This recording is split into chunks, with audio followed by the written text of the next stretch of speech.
Hi friends, मैं आपकी परीक्षा दोस्त एक बार फिर से आपके साथ। टर्म 2 की डेटशीट आ गई है और तब तक हमने खूब मस्ती मार ली है, पर अब टाइम है कि हम वापस से कमर कस लें और पढ़ाई शुरू कर दें। तो पहले तो मुझे लग रहा था कि आज जब मैं इतने टाइम बाद आपको मिल रही हूँ तो मैं आपको ये बताऊँ कि पूरा सिलेबस क्या है, हमें क्या क्या करना है। पर मुझे लगा कि आपको डराऊँ नहीं, थोड़ा सा पहले इंटरेस्ट क्रिएट करूं, फिर आगे जाके आपको एक दिन बता दूंगी कि क्या क्या सिलेबस में है, कितने कितने मार्क्स का है और हमें उसे कैसे कैसे कवर करना है। पर थोड़ा सा बाद में, आज कुछ इंटरेस्टिंग करते हैं। और जब मैंने आपका सिलेबस देखा तो मुझे उसमें से सबसे मज़ेदार लगा कि आज पहाड़ों की सैर करके आते हैं। तो मैंने आज के लिए टॉपिक चुना है पर्वत प्रदेश में पावस। अब ये जो पोइम है आपकी, ये मैंने स्पर्श में से सिलेबस जो आपका है वो कवर करने की कोशिश की है, एक चैप्टर उसका। और ये पोएम आपकी लिखी है सुमित्रा नंदन पंत जी ने, जिनकी खासियत ये है कि वो इस तरह से लिखते हैं अपनी कविता को कि आपको क्लास में बैठे बैठे ऐसा महसूस होगा जैसे आप पर्वतों की सैर करके आ गए हैं। तो चले सैर पर।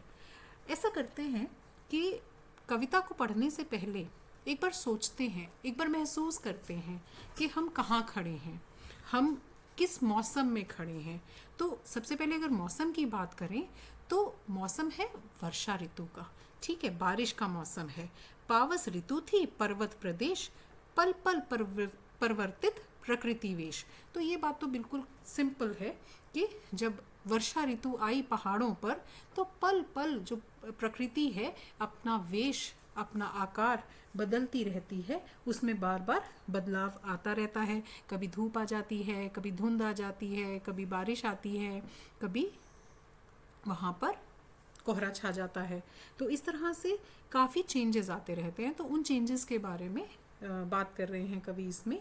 लेकिन अब एक बार रुकते हैं और ये सोचते हैं कि समझो हमारे सामने एक पहाड़ है, ठीक है, हम वर्षा ऋतु में पहाड़ के तरफ मुँह करके खड़े हैं, तो हमें क्या क्या नज़र आ रहा है। इमेजिन करना शुरू करते हैं, ग्राउंड लेवल से शुरू करते हैं कि जैसे मैंने देखा कि एक बड़ा सा तालाब है, ठीक है, और उसमें खूब सारा पानी है। फिर एक लंबी श्रृंखला मेरे सामने नज़र आ रही है पहाड़ों की, और उन पहाड़ों पर क्या है, छोटे छोटे फूल खिले हुए हैं, बहुत सारे अनगिनत फूल, हज़ारों फूल खिले हुए हैं, ठीक है। और झरने बह रहे हैं, the most important part of any पर्वत, झर झर झर झर झरने बह रहे हैं। और आपको पता है ना, जब झरने बहते हैं, झरने गिरते हैं ऊपर से नीचे, तो पानी की बूंदें कैसी लगती हैं, जैसे मोती झर रहे हों। तो वो फीलिंग लो कि पहाड़ है सामने, वर्षा ऋतु है और खूब सारे फूल खिले हैं प्यारे प्यारे, और झरने झरझर झर रहे हैं, ठीक है। और जो टॉप पे अगर और देखें तो क्या होगा, पहाड़ों की टॉप पे ऊंचे ऊंचे पेड़ होंगे, इतने ऊंचे ऐसे लगेगा कि मानो वो आसमान को छूना चाह रहे हैं। यही सब दिखेगा ना आपको, है कि नहीं।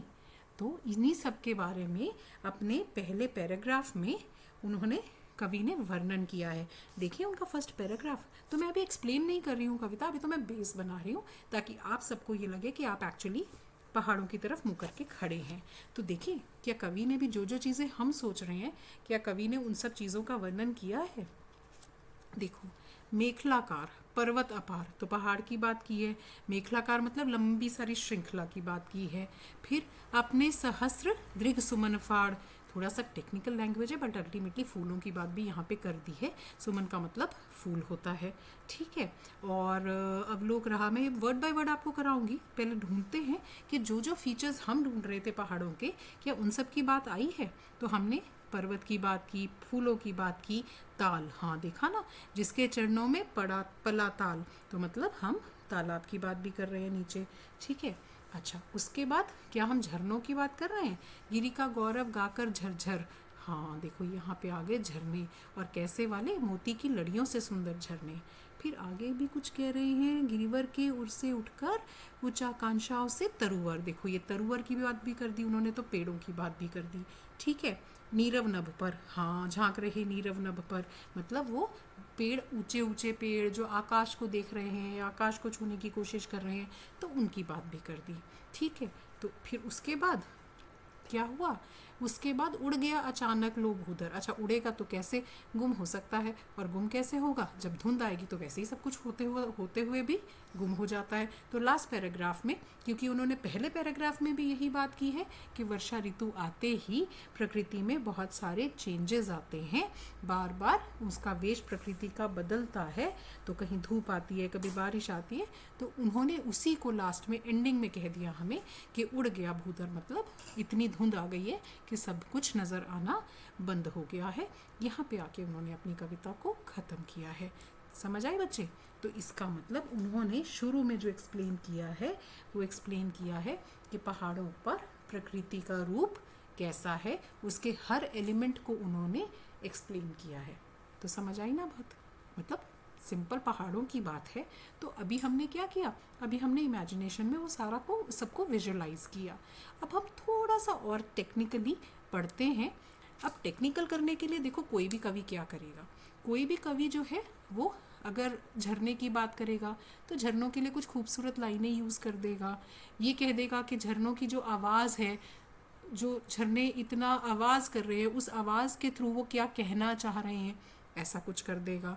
अच्छा, अगर फूलों की बात करेंगे तो फूलों की बात में क्या कह देंगे कि फूल किसके जैसे लगते हैं, तो यहाँ शायद कवि ने कह दिया वो फूल आँखों के जैसे लगते हैं। तालाब किसके जैसा लगता है, तालाब से किसके साथ तालाब की तुलना की है, उन्होंने कहा तालाब तो ऐसा लगता है कि जैसे उसका जल जो है वो दर्पण का काम कर रहा हो।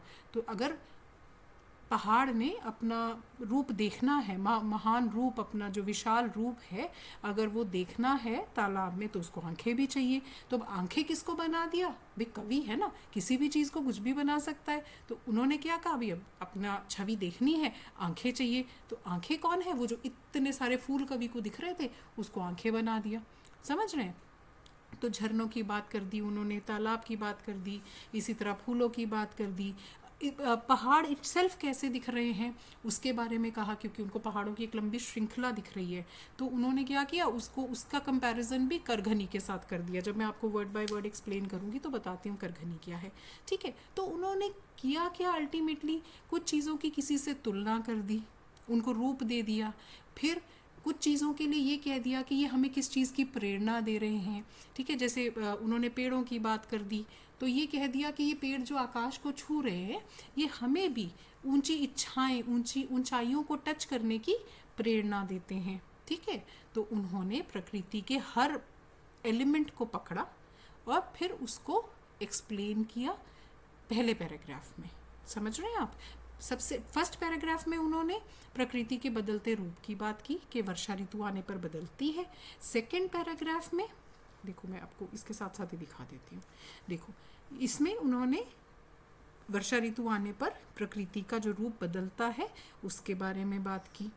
अगले पैराग्राफ में उन्होंने एक एक करके, अगले जो एक दो पैराग्राफ हैं, उन्होंने पुष्प की बात की, तालाब की बात की, झरनों की बात की और पेड़ों की बात की। इन चार एलिमेंट्स की उन्होंने बात की। इनफैक्ट अगर पहाड़ों की भी उन्होंने जो एक्सप्लेनेशन दी उसे भी मिला लें तो कुल 5 एलिमेंट्स की उन्होंने, प्रकृति के 5 चीज़ों की उन्होंने बात की। ठीक है, और उसके बाद लास्ट में उन्होंने कहा कि प्रकृति ने अपना रूप फिर बदला और हर तरफ धुंध छाने से सब कुछ नज़र आना बंद हो गया। तो आई होप आपको एक ब्रॉड व्यू मिल गया होगा कि ये कविता जो है वो किस बारे में है। तो चलिए, लेकिन अब आपसे भी एक रिक्वेस्ट है, जब मैं आपको इतने सिंपल तरीके से करा रही हूँ, मैं आपसे एक चीज़ चाहती हूँ कि वीडियो को यहाँ आप एक बार स्टॉप करें और आप जाएं और स्पर्श उठा कर लाएं, अपनी पाठ्य पुस्तक को उठा कर लाएं। और मैं आपको बताऊँगी कि how easy it is to learn a chapter, understand that chapter, और उसको रिवाइज़ करना कितना आसान हो जाता है। लेकिन उसके लिए ज़रूरी है कि थोड़ा सा एफर्ट हम अपने आप भी करें। ठीक है, तो वर्ड बाय वर्ड करें। मैं आज चाहती हूँ आप एक पेंसिल भी ले आएँ साथ में और आप उसको अंडरलाइन करें वर्ड को उसी पैराग्राफ में, वहीं पे उसका मीनिंग लिखें, ताकि जैसे ही आपके अपने हाथ से लिखे हुए सिंपल लैंग्वेज के मीनिंग्स आपको दिखें, आपको इमिजिएटली समझ आ जाए कि हम किस बारे में बात कर रहे हैं। चलो, अब अगर आप ले आए हैं बुक तो पर मानिए ज़रूर बात। देखो, कभी कभी माननी चाहिए बात। अब तो पेपर आ गए ना, तो मैम तो जो बोलती रही स्कूल वाली, पता नहीं कितना माना कितना नहीं माना, but this is high time now. ठीक है, सो आज मेरी बात थोड़ी सी मान के देखो, फ़ायदा होगा तो आगे कंटिन्यू करना, नहीं तो अगली बार मत लाना। बट अभी आज लेके आओ बुक। चलो, देखो वर्ड बाय वर्ड शुरू करते हैं। पावस ऋतु थी, पावस को अंडरलाइन करो और लिखो वर्षा ऋतु। पावस का मतलब वर्षा, पावस का क्या मतलब है? वर्षा।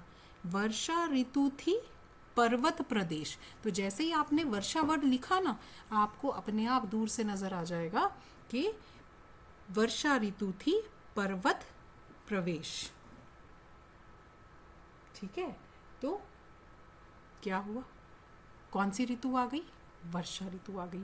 पहली लाइन में कोई प्रॉब्लम नहीं है आपको कि आपको पहाड़ों में वर्षा के आगमन के बारे में कहा जा रहा है। ठीक है, पल पल परिवर्तित प्रकृति वेश, इसमें तो कोई प्रॉब्लम ही नहीं है। परिवर्तित को अंडरलाइन कर लो, लिख लो बदलना, और प्रकृति वेश के नीचे लिख लो प्रकृति का रूप।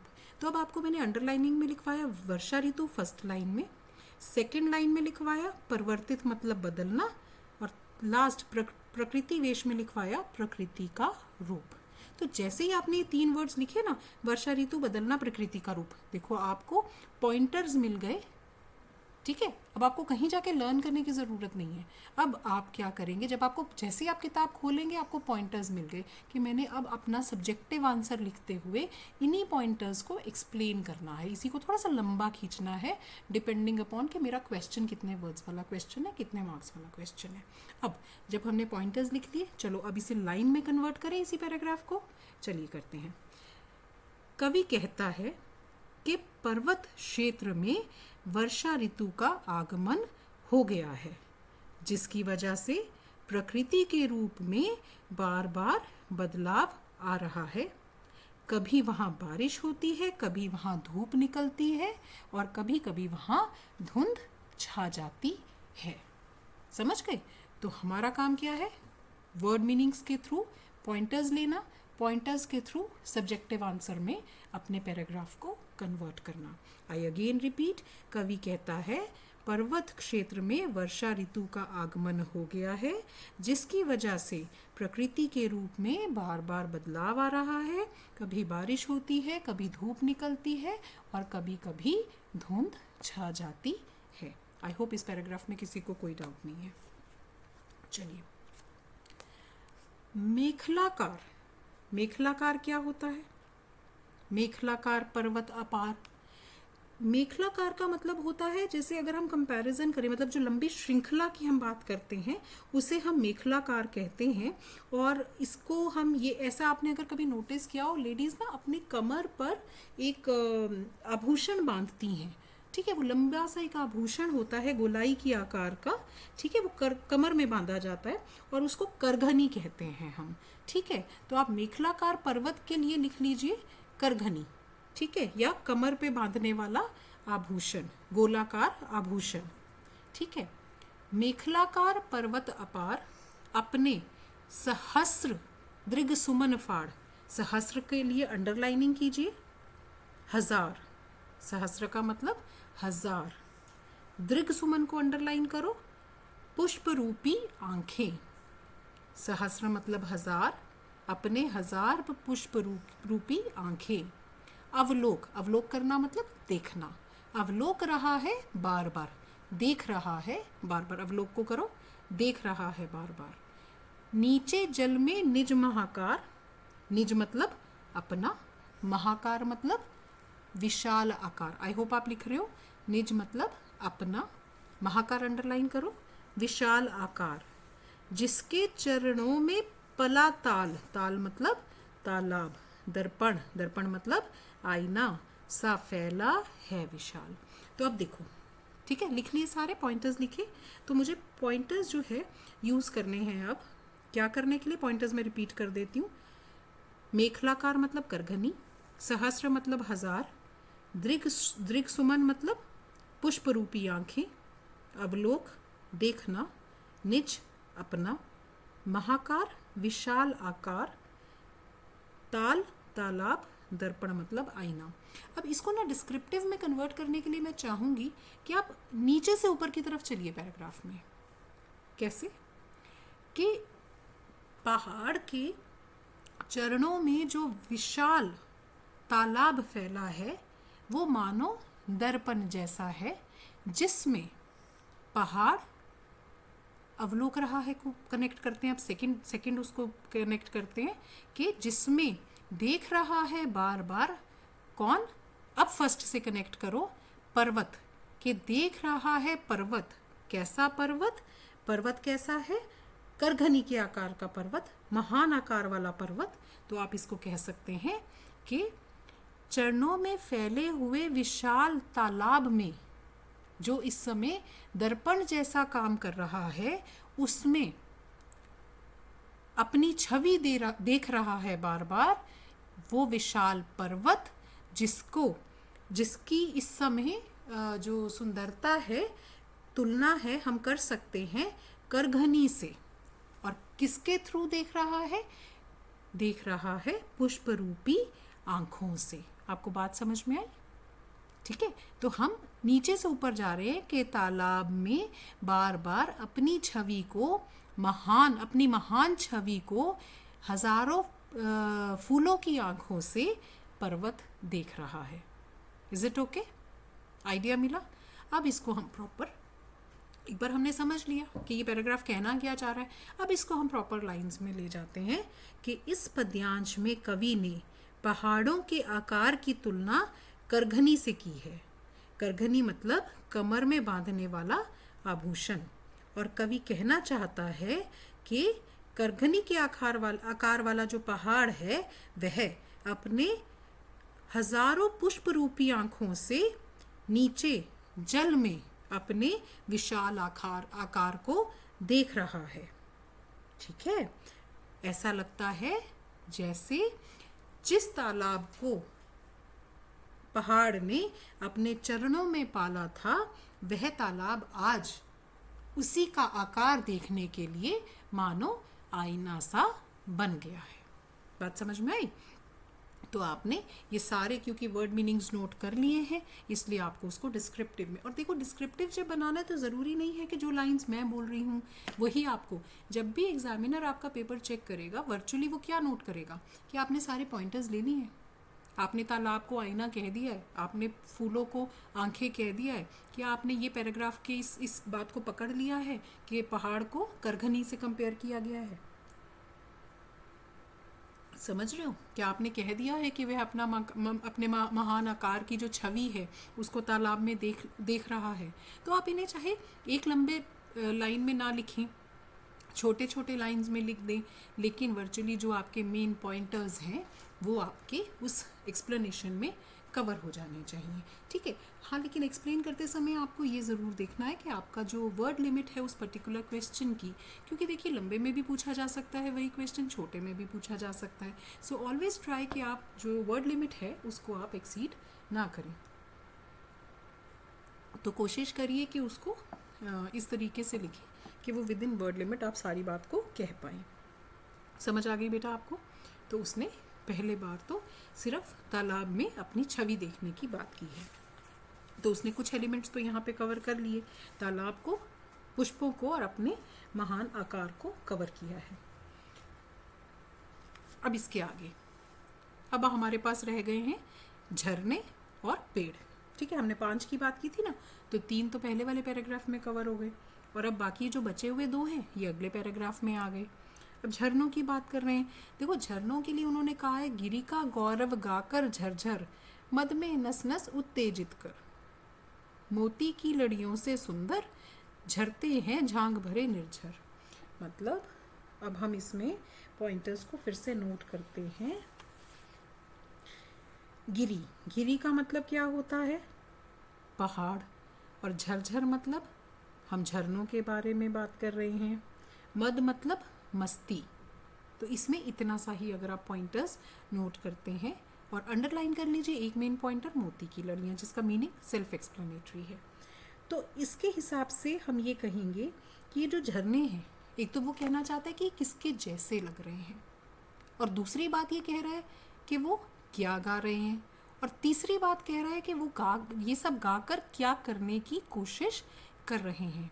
तो वापस हम वही अप्रोच अपनाएंगे कि नीचे से ऊपर की तरफ चलेंगे, कि ये जो झरने हैं जो जब झर रहे हैं तो ऐसा प्रतीत हो रहा है कि मोती की लड़ियां झड़ रही हैं, ये आवाज़ कर रहे हैं खूब, और इनकी आवाज़ में मुझे क्या सुनाई दे रहा है कि जैसे ये पर्वत का गुणगान कर रहे हों, उसका गौरव गा रहे हों।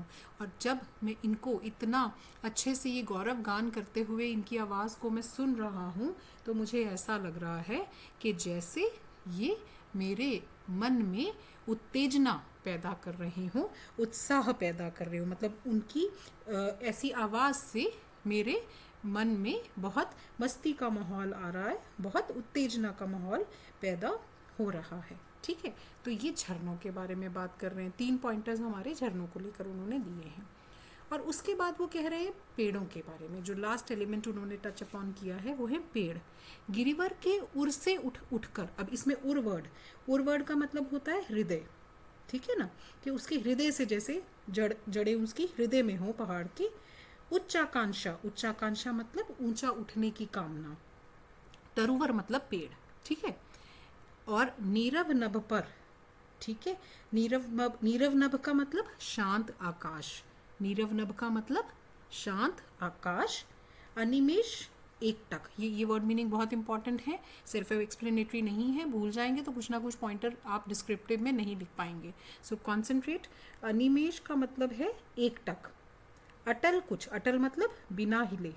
चिंता पर मतलब चिंता में डूबना। तो देखिए एक ही पैराग्राफ में कितने सारे वर्ड मीनिंग्स हैं। तो यहाँ क्या कहना चाह रहे हैं हम यहाँ कहना चाह रहे हैं कि जो ये पेड़ हैं,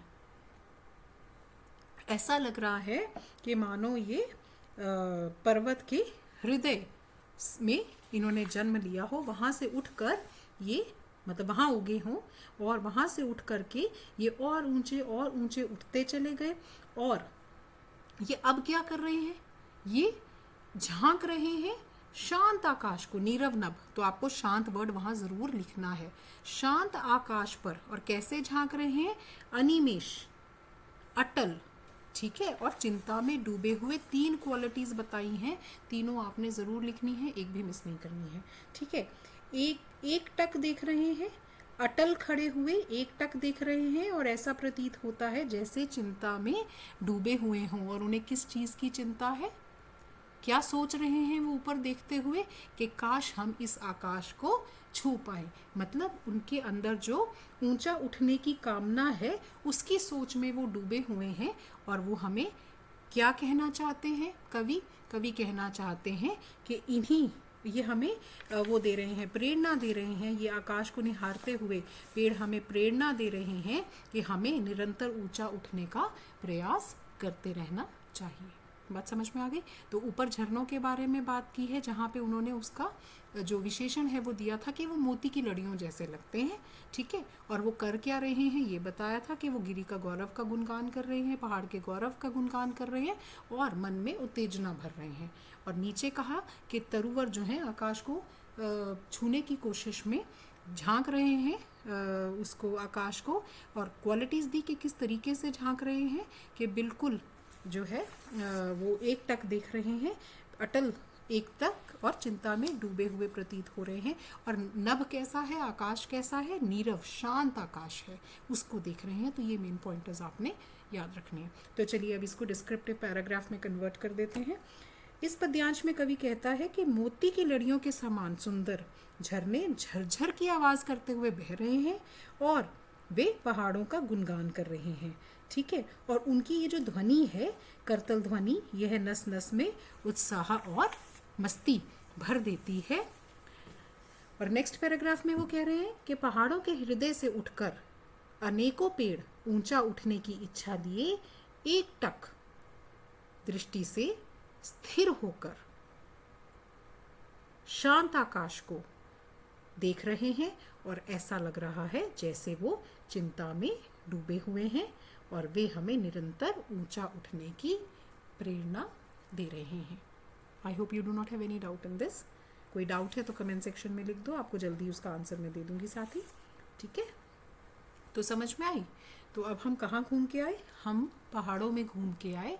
हमने बदलते मौसम देखे, प्रकृति का अलग अलग रूप देखा, हमने तालाब देखा जो आईने जैसा लग रहा है, हमने फूल देखे जो आँखों का काम कर रहे हैं, हमने पर्वत देखा जो करघनी जैसा लंबी सी श्रृंखला गोलाई में, ठीक है। पर्वत देखा हमने, फिर हमने देखा झरने जो मोतियों की तरह जिनमें से पानी बह रहा है, ठीक है। और हमने पेड़ देखे जो आकाश की ऊंचाइयों को छूने की कोशिश कर रहे हैं। मतलब हमें बहुत कुछ अभी दिख रहा है, लेकिन कवि का मेन यूएसपी क्या है इस पोइम का, कि मौसम वर्षा ऋतु में पर्वत पर एकदम बदल जाता है।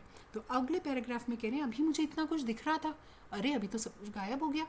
अब गायब कैसे होगा? बट ऑब्वियस जब धुंध आ जाती है, अब इमेजिन करो ना नेक्स्ट पार्ट कि धुंध आ गई एकदम, क्या दिखेगा? सोचो क्या दिखता है। पहाड़ों में तो सब घूम के आए, देखो क्या दिख रहा है तुम्हें? कुछ भी नहीं दिखेगा, सब गायब हो जाएगा, जैसे वहाँ कुछ था ही नहीं।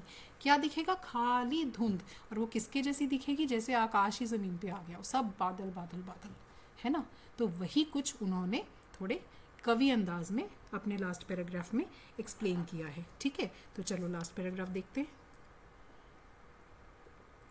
उड़ गया अचानक लो भूधर, भूधर मतलब पहाड़, भूधर अंडरलाइन करो पहाड़। फड़का अपार वारिद के पर मतलब बादल के समान जो पंख हैं उनको लेके मानो वो उड़ गया। रवशेष रह गए हैं निर्झर, रवशेष मतलब सिर्फ आवाज़ रह जाना। रवशेष को अंडरलाइन कर लो कि जो हमारे झरने थे वो सिर्फ उनकी आवाज़ रह गई है टूट पड़ा भू पर अंबर, भू मतलब भूमि मतलब ज़मीन पर, अंबर मतलब आकाश। तो ऐसे लग रहा है कि जैसे भूमि पर कौन टूट पड़ा हो, आकाश टूट पड़ा हो, क्योंकि ऑब्वियसली बादल जैसा दिख रहा है ना सब कुछ। धस गए धरा में सभे शाल, शाल को अंडरलाइन करो, शाल जो है एक वृक्ष का नाम है, ठीक है। उठ रहा धुआं जल गया ताल, यूं जलदयान, जलदयान कौन है? जलदयान कौन से होते हैं आकाश में बताओ? बादलों को कहते हैं ना जलदयान, बादल रूपी विमान। जलदयान को अंडरलाइन करो, बादल रूपी विमान अंडरलाइन करके लिखते जाइए बच्चे, बहुत ज़रूरी है। आज आप सुनेंगे ना आपको लगेगा कविता याद हो गई है, फिर जब आप बहुत सारे चैप्टर्स और करने के बाद वापस आएंगे, अनलेस कि आपने बुक पे अपने आंसर्स लिखे हुए हैं, आपको वापस से टफ लगनी शुरू हो जाएगी। लेकिन अगर आपने एक बार अपना अंडरलाइनिंग करके आंसर्स यहाँ पे वो लिख लिए हैं वर्ड मीनिंग, आपको वो वर्ड मीनिंग देखते ही याद आ जाएगा कि इस कविता में क्या था, ठीक है। यूं जलदयान में, या जलदयान क्या है? बादल रूपी विमान। था इंद्र खेलता इंद्रजाल, तो भाई बारिश की बात हो और इंद्र देवता की बात ना हो तो वो तो हो नहीं सकता, ठीक है। तो अब लास्ट में उन्होंने इंद्र देवता की बात भी की है। तो चलो इस पैराग्राफ को समझते हैं। उड़ गया अचानक लो भूधर, तो अभी तो कितना सुंदर नज़ारा दिख रहा था, अचानक से क्या हुआ? भूधर ही उड़ गया, गायब हो गया। कैसे गायब हो गया? कवि वाली टेक्निकल भाषा है ना, तो उसमें क्या कहेंगे वो कह रहे हैं कि बादलों के पंख लेकर वो कहीं उड़ गया।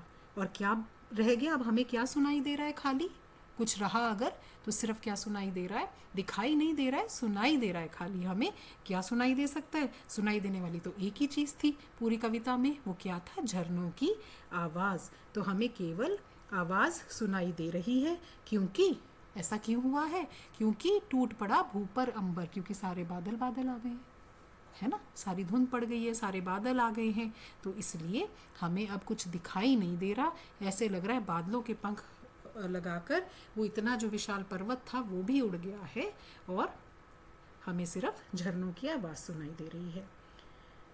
और इतना अचानक से सब कुछ गायब हो गया तो डर गया कौन? शाल वृक्ष। मैंने कहा था ना शाल का मतलब क्या है? एक वृक्ष का नाम है। तो डर के मारे वो जो शाल वृक्ष है वो बादलों को कह दिया वो उड़ गया, और वृक्षों को कह दिया कि वो धरती में समा गया। वर्चुअली वो ये कहना चाहते हैं कि मुझे कुछ नहीं दिख रहा, कुछ उड़ गया, कुछ समा गया, but ultimately nothing is visible. तो उन्होंने पेड़ों के लिए क्या कहा? पेड़ों के लिए उन्होंने कहा धस गए धरा में सभे शाल, कि वो सभे मतलब डर के मारे शाल वृक्ष जो हैं वो धरती में समा गए हैं। उठ रहा धुआं जल गया ताल। वर्चुअली वो जो पानी है उसके ऊपर भी सारी धुंध है, बादल है।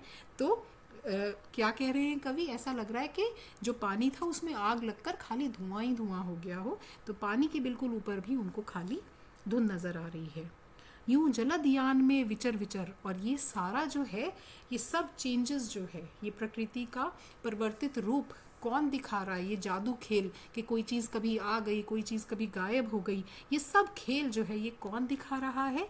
ये इंद्र देवता दिखा रहे हैं। और वो कैसे घूम रहे हैं उन पर्वतों में? वो जलदयान मतलब अपना बादल रूपी विमान लेकर वो पहाड़ों में घूम रहे हैं और अपना इंद्र देवता जो है ये जादू का खेल दिखा रहे हैं। समझ में आई बात? So it is very simple. इस लास्ट पैराग्राफ को भी पैराग्राफ में उसमें कन्वर्ट कर लेते हैं सब्जेक्टिव आंसर में कि इस पद्यांश में कवि कहता है कि तेज़ बारिश के बाद घनी धुंध आ गई है और घनी धुंध के कारण ऐसा लग रहा है कि जैसे पर्वत गायब हो गया है, पूरा आकाश धरती पर आ गया है और केवल झरने की आवाज़ सुनाई दे रही है। और प्रकृति का ऐसा भयानक रूप देखकर शाल के पेड़ डर कर धरती के अंदर धंस गए हैं। चारों ओर धुआं है और ऐसा लग रहा है कि जैसे ये धुआं कहाँ से आ रहा है? ये धुआं तालाब में आग लगने की वजह से आ गया है। और ये सब करने के लिए कौन पहाड़ों में घूम रहा है?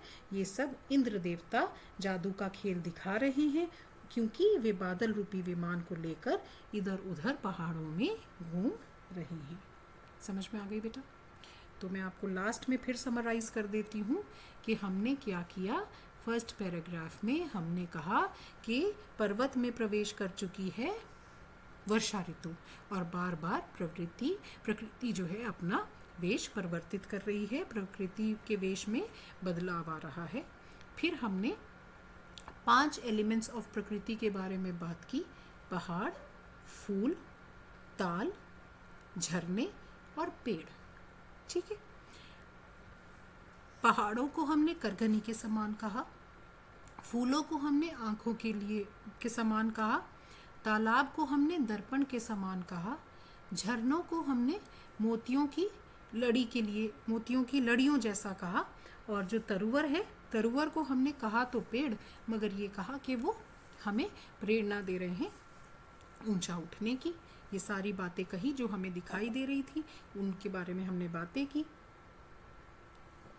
और लास्ट पैराग्राफ में हमने धुंध का वर्णन किया कि धुंध आते ही क्या हुआ, कैसा हुआ, वही नज़ारा कैसा हो गया। और फिर लास्ट में हमने ये बोला कि ये सब करने के लिए कौन रिस्पॉन्सिबल है? इंद्र देवता रिस्पॉन्सिबल है। ठीक है। ठीक है बच्चे। तो अगर आपको समझ में आई हो कविता, इजीली लर्न हो गई हो, तो आप मेरे चैनल को सब्सक्राइब कर दें, क्योंकि टर्म 2 के वीडियोज़ अब आते ही रहेंगे। ठीक है। और लाइक और शेयर कर दो, उससे मुझे मोटिवेशन मिलती है। Thank you so much.